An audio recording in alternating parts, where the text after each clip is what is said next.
Tá, então um pouquinho mais sobre o Enneagrama. Bom, o Enneagrama, ele vem da tradição Sufi. A base dele na tradição Sufi é um conceito sobre o mundo espiritual.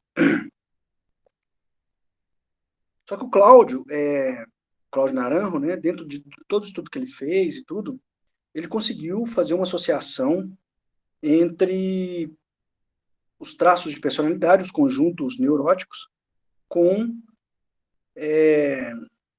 o Enneagrama. E ficou um negócio bem interessante, sabe? Tem uma base de comportamento muito legal. O que ele está chamando de transtorno de personalidade é essa distorção neurótica da realidade. Isso é o transtorno de personalidade, tá? É quando a gente começa a usar muito a personalidade, se identifica com a personalidade e acha que é o personagem. Que o personagem é a nossa própria essência. Isso é a identificação. Isso é o transtorno da personalidade. Isso é um pouco mais complexo, mas assim, por agora vamos ficar nesse entendimento, tá? Mas é basicamente isso. Então ele conseguiu trazer 9 maneiras de personalidade, 9 maneiras de transtorno de personalidade, 9 identificações que têm conjuntos muito específicos de comportamento, e são conjuntos de comportamento que, quando as pessoas se abrem, né, quebram a resistência, porque na neurose, a neurose é muito resistente, porque qualquer rompimento nela pode implicar em dor. Então a gente tem muita resistência, a gente é muito resistente a enxergar outra coisa diferente da neurose, tá? Muito. Essa é a grande identificação. E aí, quando a gente abre um pouco a resistência, quebra um pouco a resistência, é impressionante como a gente tem aqueles traços. É assustador, assim, como que aquilo define a nossa personalidade. Só que como a gente acha que é a personalidade, é impressionante como que aquilo vai definir a gente. A boa notícia é que depois a gente descobre que não é a gente total, que é uma parte nossa e que tem cura, tá? Isso que é muito importante. Então, o Enneagrama, o Cláudio traz 9 traços de personalidade. Eu não sei nada de astrologia, tá? Algumas pessoas às vezes falam, porque então o ego, o ego X parece o signo tal, o ego Y parece o signo tal. Eu não conheço astrologia, não conheço horóscopo, não conheço essas coisas de signo. Então, eu não sei se tem alguma relação que eu não conheço, tá? Não sei falar. A princípio, não vejo sentido, não vejo uma lógica, não. A princípio, tá? Mas nunca parei para estudar, não é algo que hoje chama minha atenção para estudar, não, tá?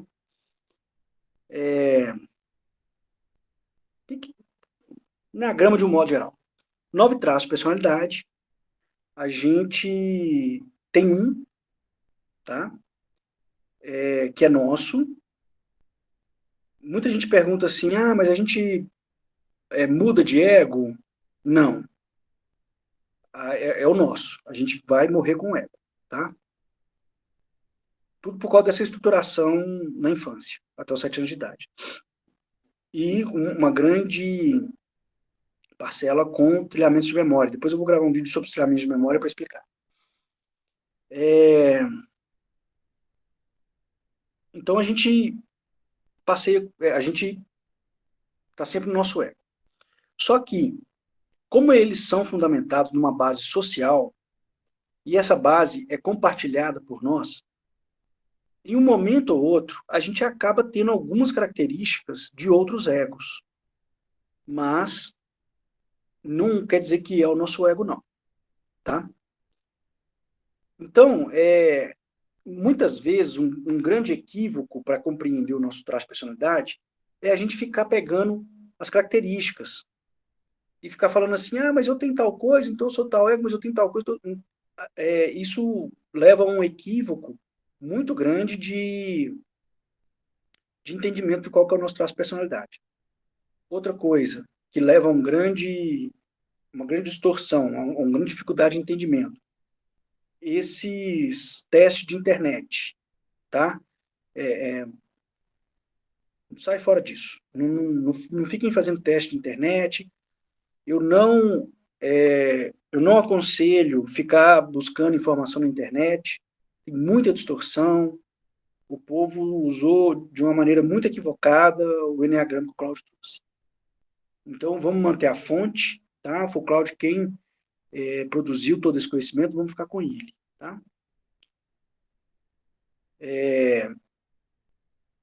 O que eu falo, que eu aprendi com a galera, eu fiz os cursos com o Cláudio, do Enneagrama, e lá eles falam assim, olha, eles usam uma metáfora que eu acho interessante. É como se a nossa vida fosse uma vila com 9 casas. A gente acorda na nossa casa, no nosso ego, aí a gente dá uma volta para a vila fora durante o dia, né? Almoça num lugar, toma café no outro, para e bate um papo no outro, mas a gente volta e dorme na nossa casa. E essa metáfora é utilizada para mostrar que é, a gente tem algumas características, mas a gente é o nosso ego. Porque o que tem que olhar em cada ego não são as características, é a motivação. É a motivação de cada ego. E aí a gente vai bater o martelo do que é o nosso ego através da motivação do ego. Que aí a gente vai perceber que é a motivação da nossa existência. Ou pelo menos do que a gente acredita que é a nossa existência, que é essa existência neurótica. Tá? A motivação final da nossa existência é espiritual, mas do entendimento da matéria é neurótica. Então acaba sendo a motivação da existência da matéria. Por isso que a gente tem que pegar, então, a motivação de cada ego. Tá?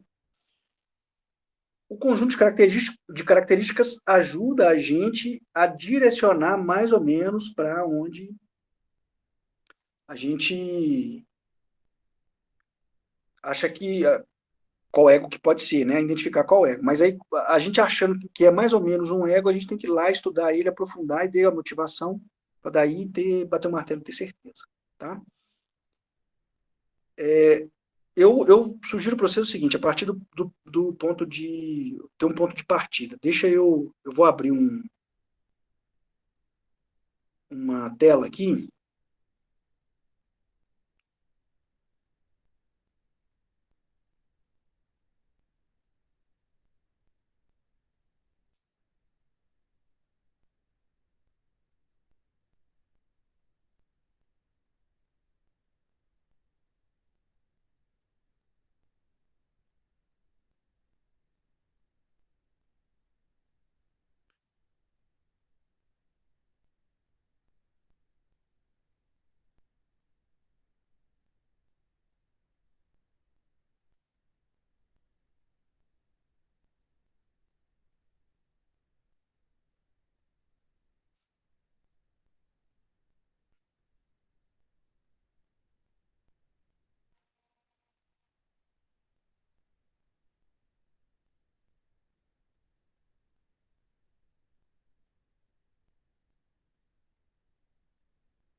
Vocês estão vendo aí, né?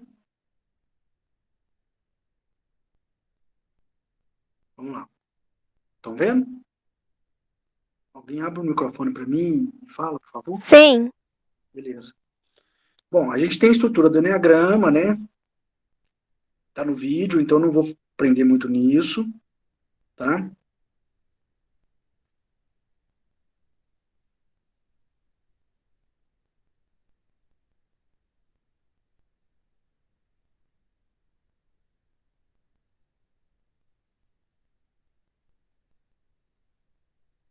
Então aqui está a estrutura do Enneagrama, são os egos. Então são os 9 tipos de personalidade que estão aqui.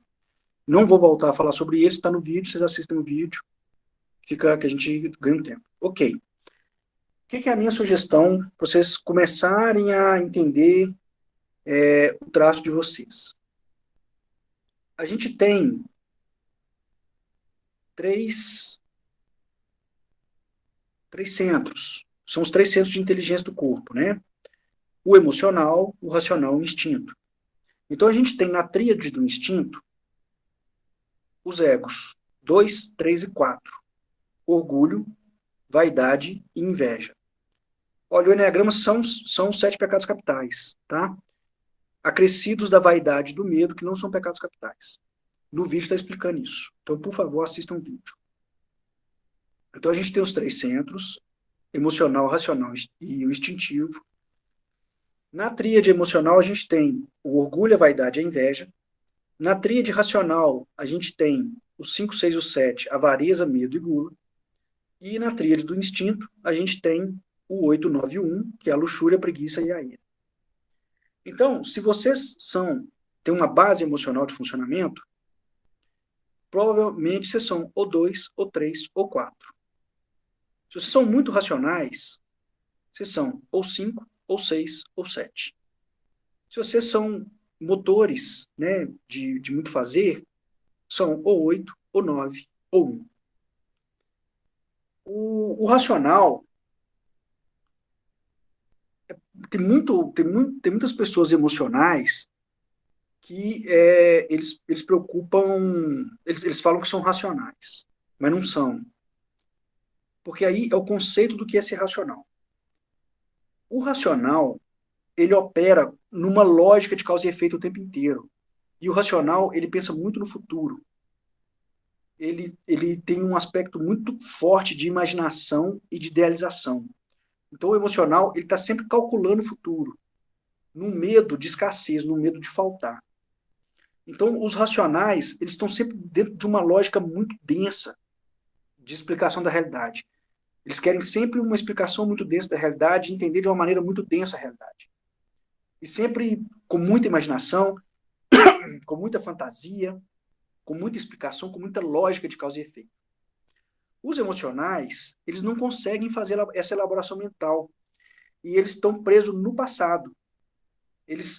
O racional tem muita dificuldade de sentir emoção, de ter sentimento. E os emocionais, eles se distraem na emoção, no sentimento. Os racionais se distraem no pensamento, na lógica, na imaginação. É o mecanismo de defesa, de distração para não perceber a dor. Não é para você passar, não. E os emocionais, eles ficam muito fixados nas emoções, eles se distraem nas emoções. Às vezes começa a falar alguma coisa que tem mais profundidade e começa a se emocionar, tá? Então eles têm uma preocupação com a imagem, uma identificação com a imagem, e eles são muito ligados ao passado, buscam muita coisa no passado. Toda hora recorre a alguma coisa do passado. Todos os 3 fazem isso, tá? Tanto orgulho, vaidade quanto inveja fazem isso, assim como tanto avareza, medo e gula tem essa questão da imaginação. Cada um vai ter uma característica dentro disso, mas que é diferente um do outro, mas de alguma maneira os 3 fazem a mesma coisa. E o instinto são os motores. Eles fazem muito, eles desconectam do presente, eles são mais presentes, mas eles não acessam, eles não ficam presentes. É porque eles desconectam do futuro, eles não pensam no futuro, e eles não pensam no passado. Eles ficam numa coisa de ficar fazendo, fazendo. E aí eles se distraem fazendo. Então, às vezes, por exemplo, gosta de ficar falando. O circunlóquio, né, é uma fala desconectada, a dislexia, vai falando. E fica preso nesse fazer. Às vezes gosta de comer, fica preso no comer, e por aí vai, tá? Então, eu sugiro para vocês começarem de perceber em qual desses 3 centros vocês estão ancorados. Que aí você diminui a possibilidade de 9 para 3. Tá? O Enneagrama, ele... São esses 9 traços de personalidade. Outra coisa importante é o seguinte. Cada tipo possui 3 subtipos. Que é o subtipo social, o subtipo sexual e o subtipo conservacional. São os 3 subtipos, tá? Então, por exemplo, o orgulho. Existe o 2 conservacional, o 2 sexual e o 2 social.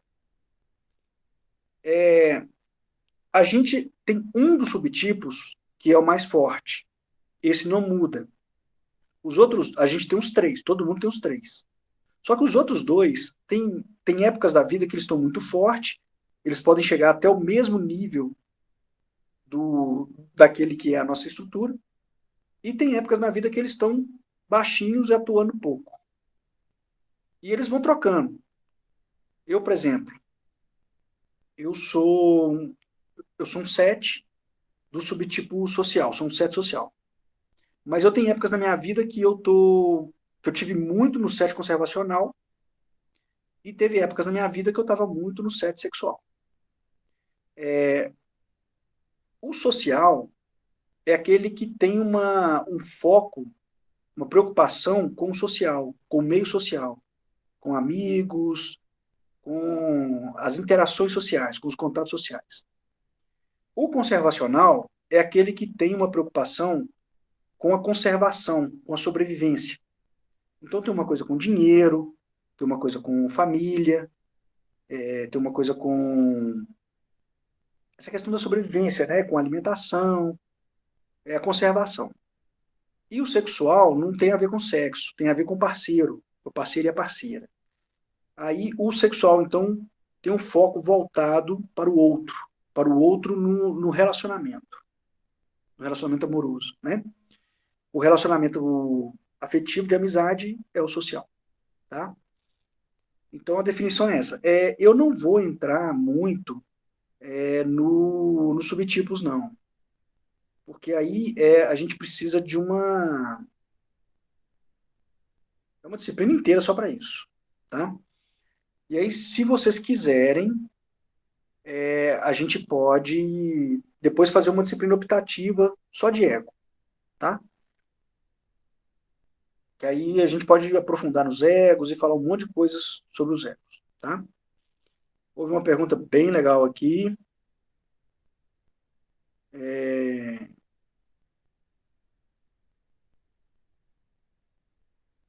Se está relacionado aos 3 tipos de amor, tem uma relação com os 3 tipos de amor, tá?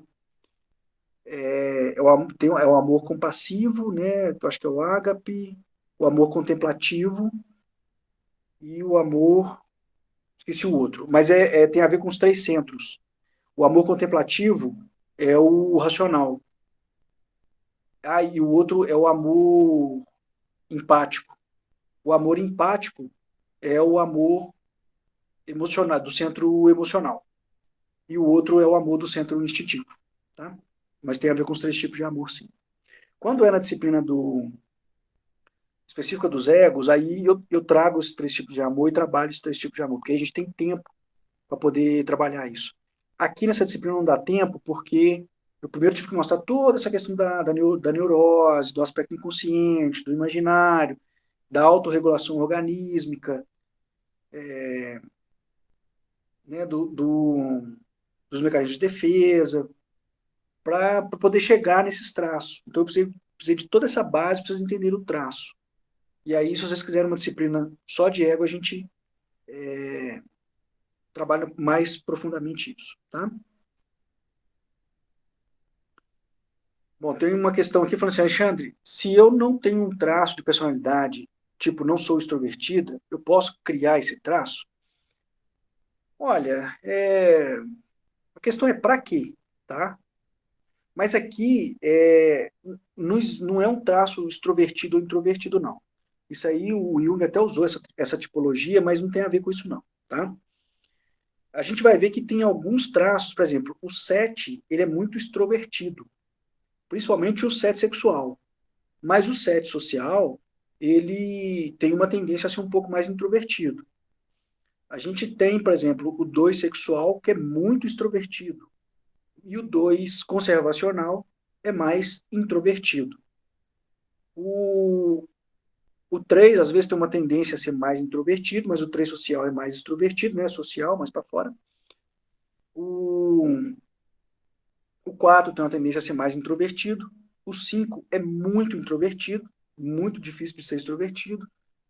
O 6 tem uma tendência a ser mais introvertido, principalmente o conservacional.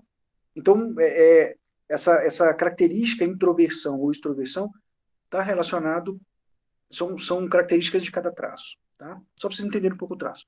Aí é importante falar que dentro de cada subtipo, tem um que é o contratipo do ego. O que é isso? Ele é aquele traço de personalidade, mas é como se ele negasse, como se ele não aceitasse ser aquele traço de personalidade. Ele não parece que é, tá? Então a gente tem, por exemplo, 2 conservacional é o contratipo do 2, o 3 conservacional é o contratipo do 3, o 4 conservacional é o contratipo do 4, o 5 sexual é o contratipo do 5, o 6 sexual é o contratipo do 6, o 7 social é o contratipo do 7, o 8 social é o contratipo do 8. Eu acho que o 9 sexual é o contratipo do 9, eu não sei se é o sexual ou social. Eu acho que é o social, o contratipo do 9. E o 1 sexual é o contratipo do 9. Eu acho, depois eu confirmo para vocês, tá? O que me vem na memória aqui é isso, mas eu não, alguns aí eu não tenho certeza não, tá? O 1 eu não tenho muita certeza, o 9 eu não tenho muita certeza, o 8 também, tá? São egos que eu tenho menos contato. Que mais sobre os egos?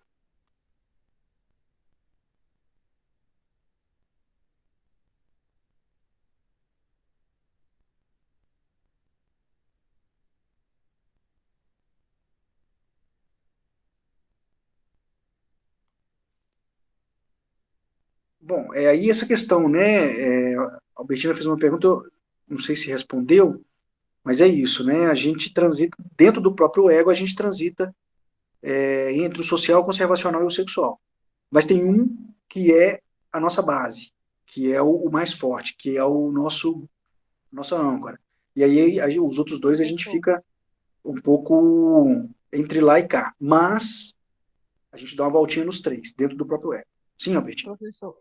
Não, não foi uma pergunta, não. Eu só falei mesmo, só para Ah, deixar tá. para os meninos aí. Ah, legal. Beleza. Obrigado. O que mais, então, sobre os egos, sobre o Enneagrama?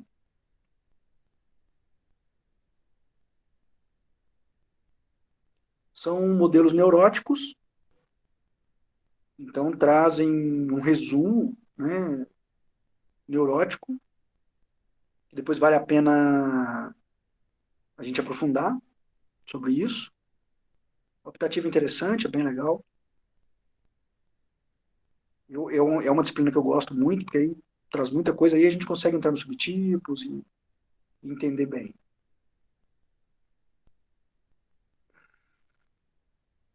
O que mais?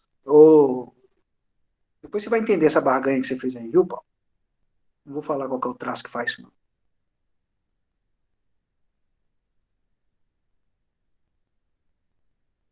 Bom, aí, bacana a sua pergunta, Ju, bem interessante. É, bom, a gente está em um determinado centro, né? Significa, então, que a gente tem esse centro mais... Não significa que a gente tá no aspecto superior dele, não, tá? Geralmente a gente está no aspecto inferior dele. Só que a gente utiliza mais esse centro. Então, a gente precisa desenvolver os outros 2 centros. Então, por exemplo, eu estou no 7, eu sou muito racional. Tenho uma dificuldade muito grande de escutar o instinto e de sentir, de ter emoção. Porque quando a emoção bate na minha porta, eu levo e racionalizo. E aí a gente vai sendo feito muito trabalho terapêutico para poder interromper esse movimento de levar para o racional e para poder sentir. Então, como eu tenho o centro emocional pouco desenvolvido e o instinto pouco desenvolvido, eu preciso aprender a usar eles. Então a gente vai fazendo trabalhos terapêuticos de aprendizado a usar aqueles outros dois centros que não é a nossa base. Aí chega num ponto que eles vão ficando desenvolvidos igual a academia, né? A gente vai trabalhando, trabalhando, eles vão ficando, eles vão ficando forte, né? O músculo vai dando uma bombada. E aí a gente começa a equilibrar os três centros, tá? E aí a gente vai amenizando a neurose e vai saindo da neurose. O Enneagrama ajuda muita gente a sair da neurose.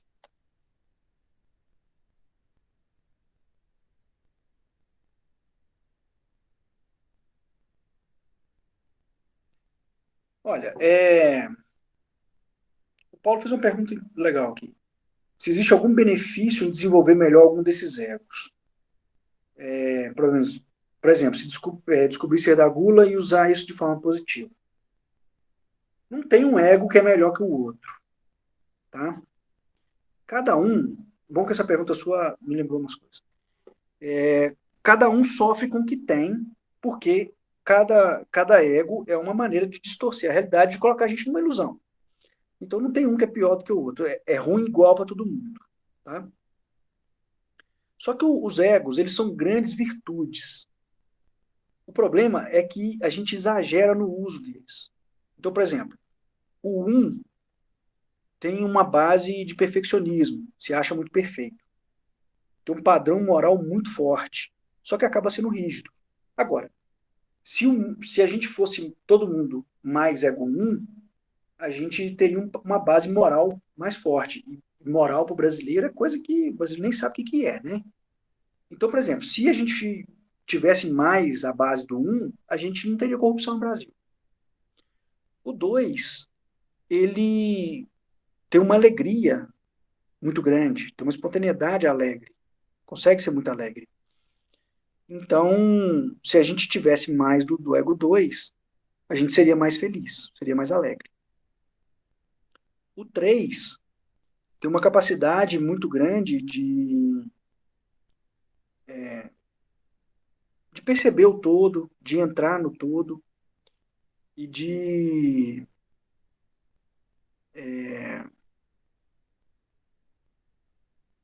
um cuidado com si, né, que é a imagem de si, que é a produção da imagem de si. Então, se a gente fosse mais ego 3, a gente ia saber mais como fazer, cuidar da nossa imagem, ia ter uma capacidade de conexão com o todo. O 4 tem uma capacidade muito grande de ver as próprias mazelas, de se enxergar. E tem uma pegada artística muito grande. Então, se a gente tivesse mais 4, por exemplo, se a gente fosse mais 4, a gente não ia ter problema com o trabalho terapêutico, não ia ter resistência, ia ter uma capacidade muito grande de se trabalhar. E abrir a arte, né? E a arte tem benefícios muito grandes. O 5 tem um intelecto fenomenal, muito inteligente, então isso é uma grande virtude, só que ele exagera muito nisso. O 6 tem um cuidado muito grande, só que é exagerado.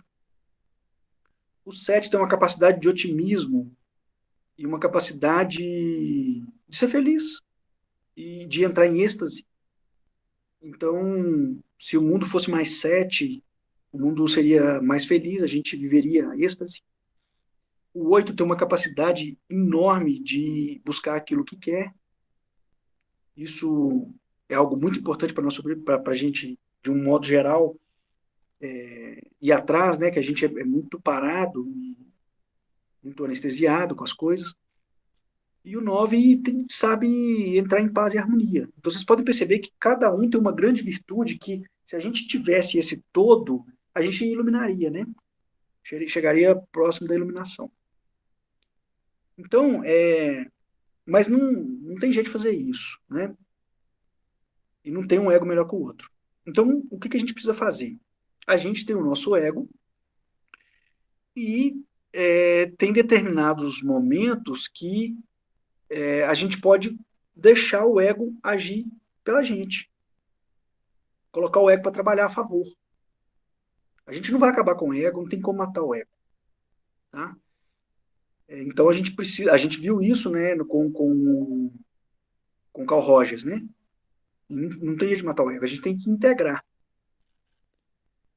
E tem momentos que o ego ajuda muito a gente a resolver as coisas, né? Eu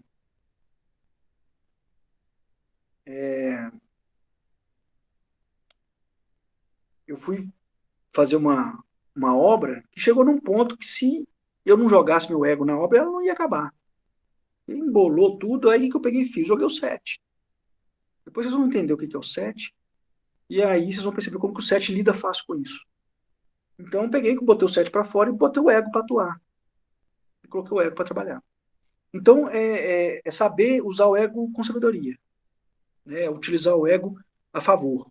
Não lutar contra o ego. Vocês vão perceber que a primeira coisa que a gente faz é querer matar o ego. Ele fica com a raiva do ego e tudo. Isso é importante, faz parte do processo, mas a gente tem que integrar o ego e aceitar o ego, e depois aprender a usar o ego de maneira positiva e minimizar a produção da ilusão que o ego faz com a gente. Tá? Minimizar o aspecto neurótico do ego. Deu? Respondeu, Paulo?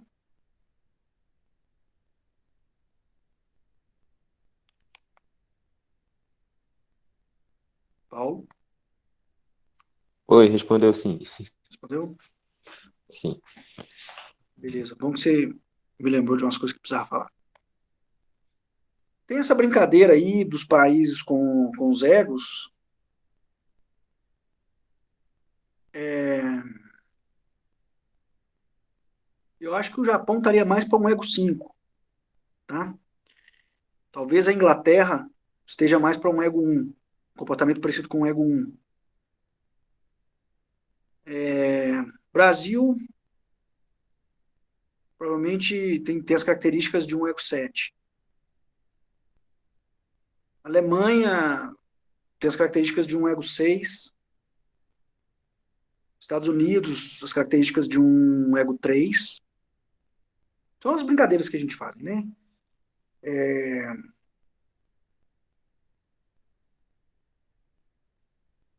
Talvez aquela galera do Oriente Médio, que é com as guerras, um ego 8. É,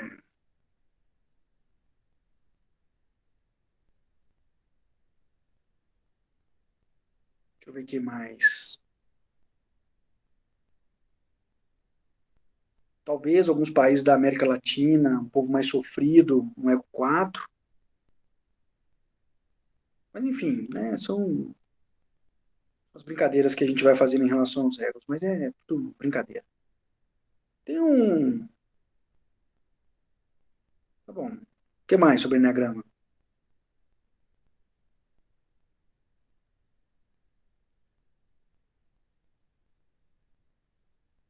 E dentro do Brasil também daria para pegar regiões assim. O mineiro, um ego 6, né, mais desconfiado, mais quietinho. Carioca, um ego 7. Pessoal do Sul, um ego 2. São Paulo, um ego 3. Muita eficiência, né, muito na vaidade.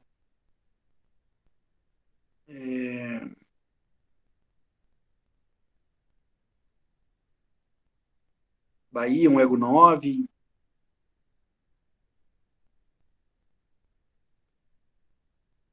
Pessoal lá do Acre, um ego 5.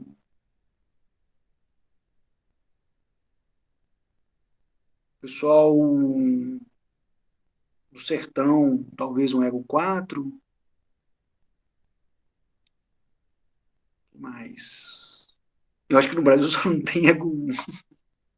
Que moral com brasileiro. Brasília, um Distrito Federal, né? Um ego 8. Goiás, um ego 8.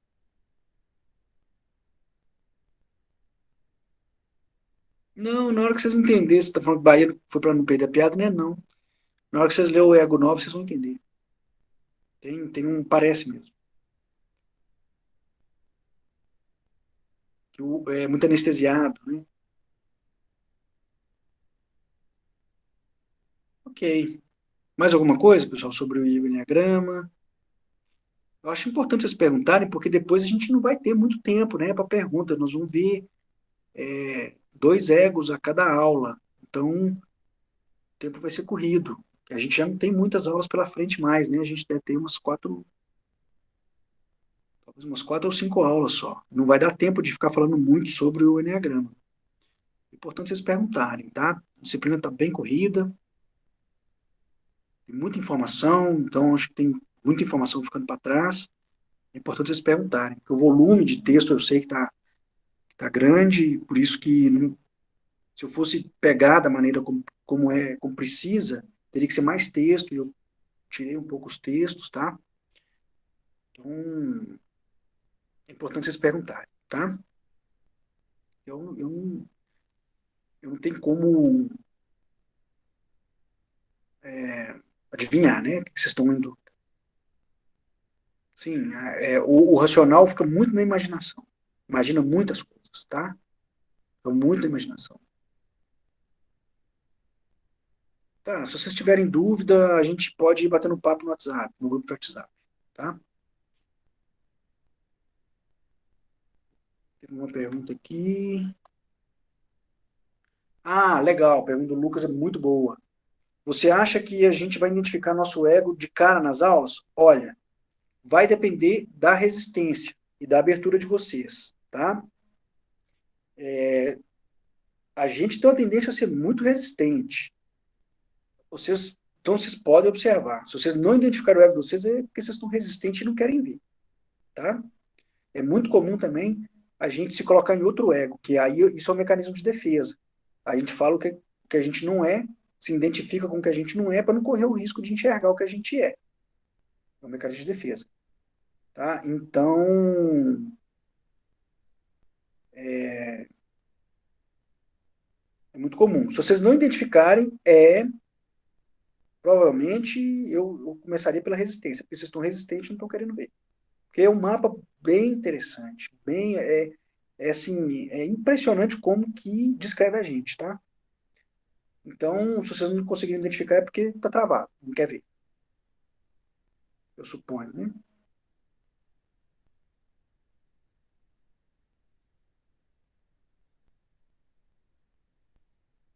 Não, olha, Vânia, pode sobreviver perfeitamente sem isso, tá? Eu acho que eu tentei falar qual que é a importância durante essa aula de hoje.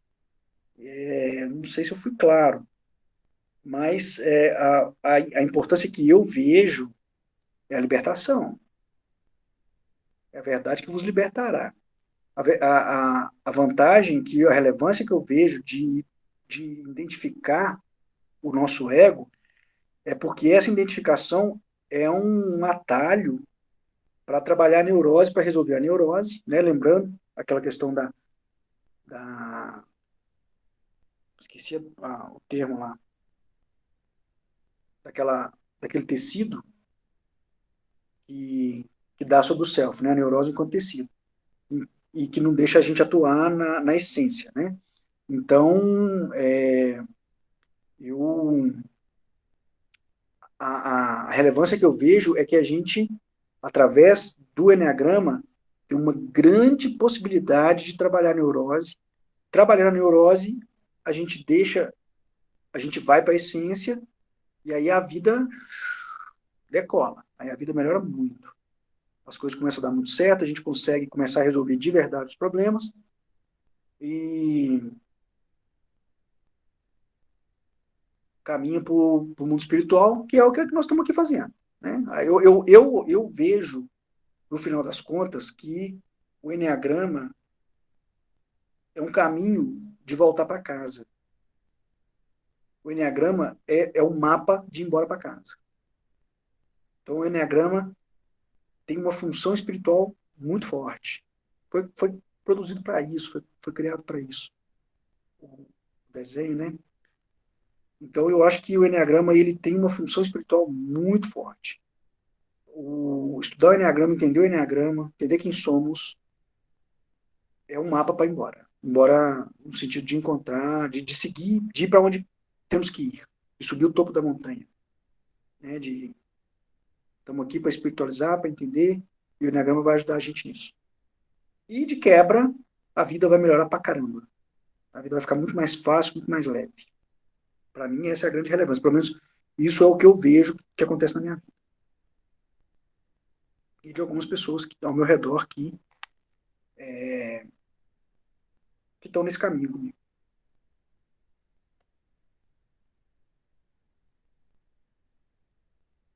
Alguém falou que eu tenho mecanismos de escapes parecidos com mais de um ego. É porque tem que olhar a motivação. Eu falei, não olha as características. As características dão uma ideia do que a gente pode ser. Então, por exemplo, se te deu aí 2 ou 3 egos, aí vai na motivação para perceber a motivação, para entender qual ego que é o seu de fato.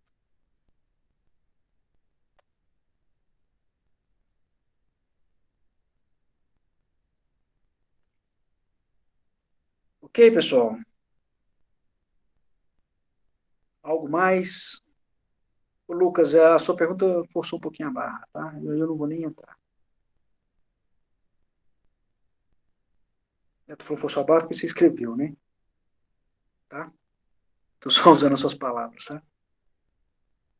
Que aí a gente vai desviar muito do assunto, a gente está com pouco tempo, né? Já estamos avançados na hora, então não vou, tá? Você me desculpa. Algo mais, pessoal? Tudo bem, então?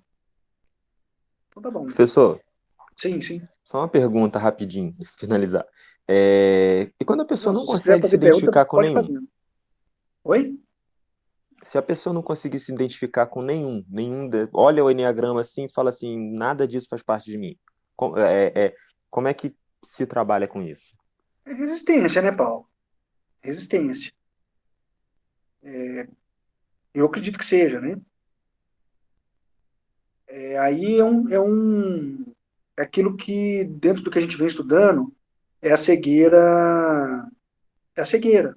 É o não querer ver.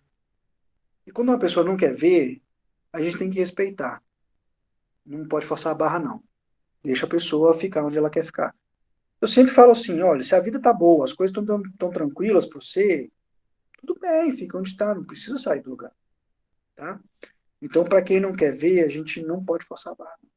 Tem que respeitar, tá? Mas eu acho que é Entendi, uma fuga. Eu acho que é uma fuga. É uma defesa para não ver, tá? Uma fuga. Resistência. entendi. Obrigado.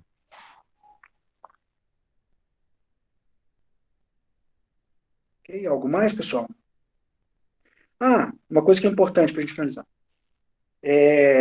Bom que vai ficar gravado.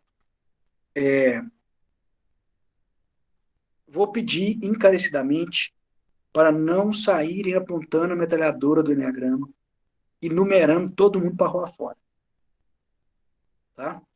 Isso é um mecanismo de distração. O Enneagrama não é para a gente ficar enumerando os outros para rua fora, não. É para a gente entender a nós mesmos, tá? Eu vou pedir encarecidamente para vocês não preocuparem com o outro e olharem para vocês. Preocupar com o outro é um mecanismo de distração e um mecanismo de fuga, é um mecanismo de defesa, né? E é uma forma de projeção, né? A gente viu nessa aula de hoje. Então, quando a gente começa a numerar demais os outros, é projeção, tá? Concentrem em vocês. Não preocupem com quem não quer aprender, não preocupem com o que o outro é, não. Deixa o outro lá, o outro é problema dele, tá? E vocês têm que tomar conta de vocês. Então, preocupem com vocês, vejam quem vocês são e não fica preocupando com o outro, não. Deixa o outro quietinho lá. Se vocês tiverem uma pessoa que vocês gostam muito, vocês querem ver ela se transformando, se vocês acharem que o Enneagrama, essa disciplina toda trouxe alguma transformação importante para vocês, sugere a pessoa a ver o Enneagrama, estudar o Enneagrama, assistir os vídeos, está tudo aí no YouTube, mas não fica preocupado em transformar o outro, em fazer o outro ser diferente, ou fazer o outro ser um ego 1, ou ser um 2, ou ser qualquer número aí não, tá? Preocupem com vocês, foquem em vocês, tá bom? Vamos fazer isso combinado aqui. porque às vezes acaba agredindo algumas pessoas. Eu já tive professor aqui que ficou com raiva de mim, porque os alunos ficavam na sala de aula de outro curso, falando, numerando um monte de gente, numerando o professor, falando que o professor era assim, assado. Acaba agredindo as pessoas, tá bom? Então, vamos respeitar o outro, o limite do outro, e se alguém quiser, ou se vocês quiserem que alguém se transforme, convida para estudar, mas deixa a própria pessoa enveredar no caminho, a própria pessoa se descobrir. E vocês fiquem preocupados com vocês, tá? Essa coisa de ir para o externo e preocupar com o outro é fuga, tá? Então, fiquem no interno e olhem e observem vocês, se preocupem com vocês, tá bom? Outra pergunta que é muito comum, compatibilidade de ego em relacionamento amoroso e tal. Não tem. A gente está falando aqui de jogo neurótico. Quando tem egos que se engarrancham neuroticamente. Tipo assim, 2 e 7. 2 e 7 são dois, eles são parecidos, né? O 7 é a versão masculina do 2, o 2 é a versão feminina do 7. E eles são parecidos, os dois são muito otimistas, alegres, gostam de farra, gostam de bagunça. Então, em início de relacionamento, é muito fácil de dar certo, porque eles vão gostar mais ou menos da mesma coisa. Os mecanismos de sedução que eles vão usar um com o outro atende muito à neurose do outro, né? Mas eles percebem que um está seduzindo o outro pela neurose. Não é real. E aí vai estabelecer um relacionamento com base num vínculo neurótico. É isso que a gente chama de garrancho neurótico. Aí fica num garrancho neurótico. Aí o relacionamento não vai ser legal. 4 e 7, às vezes, também é muito comum. O 4 gosta de ser salvo e o 7 gosta de salvar. Então, outro gancho neurótico. 7 e 3 também dá. Às vezes dá muito certo. 3 e 3 pode dar muito certo. Mas na hora que a neurose ficar brava e que a convivência começar a ficar mais profunda, que passar a fase de sedução, vai dar muito pau. Vai dar muito pau. 1 e 2 é um casal difícil, porque um muito metódico, muito moral, muito moralista, o 2 não gosta muito dessas coisas, não gosta de ser corrigido, né? O 2 é muito corretor, na hora que o 1 é muito corretor, então na hora que o 1 começar a corrigir o 2, vai dar muita briga. Então não tem, tá? Tem os ganchos, tem os garranchos, mas não relação neurótica, não vale a pena, tá? Não vale a pena. O que mais? Algo mais? Paulo, tá nos vídeos, né, no YouTube, tá? E na internet também é só procurar lá que tem.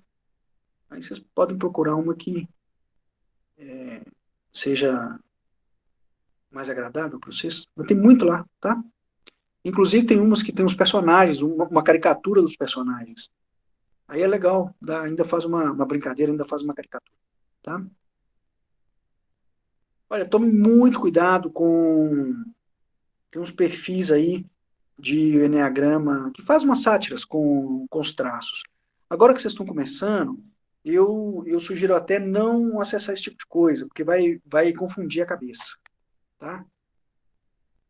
Por enquanto, até eu até peço a vocês, assim, até a gente finalizar a disciplina e vocês terem um conhecimento um pouco melhor do Eneagrama, a não buscar nada na internet, seja Instagram, seja em algum site, blog, essas coisas, tá? Porque depois eu vou passar um site interessante para vocês. Porque confunde muito. E tem muito, mas muito mau uso do Eneagrama na internet, tá? Não conheço um teste bom, não conheço, então não sei indicar para vocês um teste. Eu sou do tipo seguinte, leitura e identificação, tá? Os testes confundem muito a gente, porque a gente a gente não é sincero na hora de responder, a gente acha que está sendo sincero, mas a gente está enganando a nós mesmos, né? E aí responde uma coisa pensando que é uma coisa, mas na realidade é outra. Então tem um falseamento, é uma ilusão. Aí a gente responde o teste tendo ilusão. A gente acaba fugindo do nosso próprio ego. Então, aí chega lá e fala assim, então, você é ego tal. Puf. E aí, pronto. Fica naquilo. Pra vocês terem ideia, eu fiquei 1 ano achando que era 6. Tudo porque eu sabia que eu era racional, eu sabia que eu não era 5, porque o 5 é muito para dentro e eu sou muito para fora. Meu pai é um 7, sexual.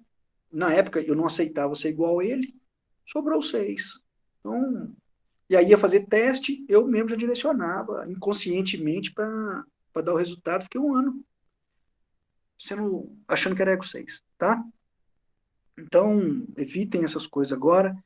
É leitura e abertura, quebra de resistência, para poder se identificar. É assim que nós vamos trabalhar para nos identificar, tá? A não ser, sim, se vocês não quiserem entrar nisso, aí vocês podem procurar o caminho que vocês quiserem. Mas se vocês quiserem me acompanhar, eu vou pedir para vocês fazerem isso que eu estou pensando, que eu estou sugerindo, tá? Que vai ficar mais fácil da gente trabalhar, vai ficar mais fácil de identificar, e a gente vai ter mais profundidade e veracidade no trabalho que vai ser realizado, tá bom? Depois eu vou encaminhar um site que tem umas coisas interessantes, mas existem. Bom, não sei se existe, mas eu tenho acesso a poucos materiais que são bons, tá? Já olhei muita coisa na internet, já vi muita coisa, já vi alguns livros, mas a maneira como a galera vai trabalhando, a USP e a FGV e o Sebrae usam o Enneagrama para a área empresarial, para fazer, por exemplo, o processo seletivo. É algo que eu particularmente acho um pouco delicado, esse tipo de uso, mas vou trazer a perspectiva aqui, porque é uma perspectiva que auxilia não só a vocês nesse processo de crescimento e evolução, mas quando vocês tiverem na profissão, né, exercendo uma profissão, vai ajudar muito nas relações profissionais. Vocês vão perceber, para quem aprofundar, para quem entrar mesmo na disciplina, vocês vão perceber como que as relações mudam. E as relações vão ficando mais fáceis, vão ficando mais leves.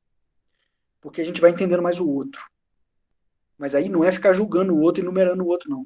É entender que o outro é neurótico igual eu sou. E aí, antes de criticar o outro, a gente percebe que a gente também é assim. Esse foi o Enneagrama, foi o princípio da cura da relação com a minha mãe. Que quando eu descobri o traço dela, eu minha relação mudou muito com ela, porque aí eu comecei a entender ela, e aí eu comecei a ter paciência, eu comecei a perceber que ela não fazia, ela fazia porque eu não percebia, porque é neurótica igual eu. E aí isso, nós curou muito as minhas relações, tá? Muito. E é essa cura que eu acho que é importante para o Enneagrama, mais do que trazer uma possibilidade de emprego, uma possibilidade de compreender o outro e isso trazer algum benefício, é a cura de nós mesmos e é a cura das nossas relações, dos nossos contatos, né, do estabelecimento do contato. Para mim, essa é a grande beleza, a grande relevância do Enneagrama, tá? E eu espero que vocês comecem a perceber como que a relação muda e vocês vão ficar com a relação com as relações mais suaves, mais leves. Se Deus quiser, isso acontece. Para quem entrar no trabalho, trabalhar, vocês vão perceber que acontece, tá? Algo mais, meus queridos?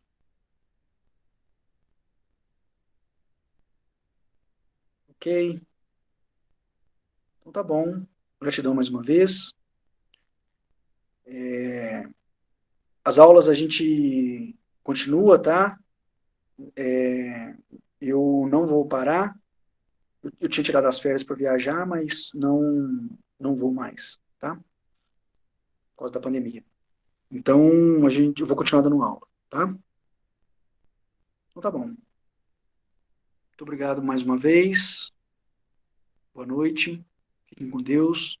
Boa semana para vocês. Deus abençoe vocês. Rausch, Rausch.